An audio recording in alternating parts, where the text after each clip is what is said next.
Tayong mga magkakapatid, kaya hindi magiging mahirap para sa atin. Bakit? Magtulong-tulong kayo sa pagdadala ng pasanin ng isa't isa.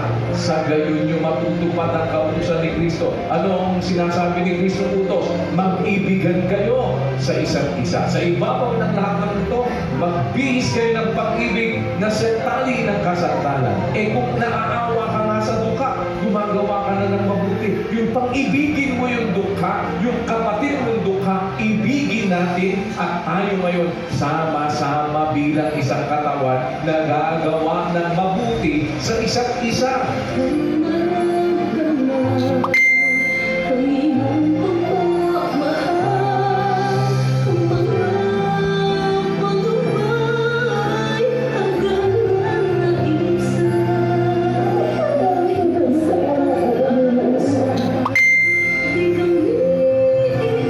Salamat sa Diyos.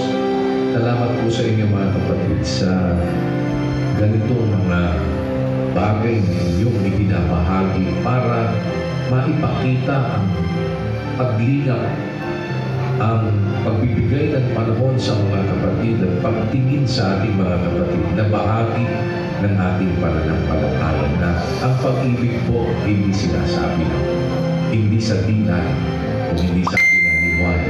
Huwag tayong magsiibig ng salita, ni ng dinan, kundi ng gawa at katotohanan.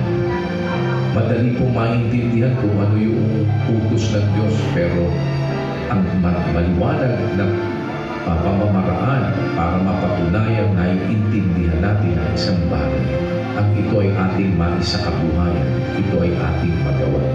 Dahil hindi ang tagapakinig ng kautusan ang inaaninday ang sabi ni Pablo sa mga taga-Roma sa 2:13, kung hindi ang nagsisitalima sa kautusan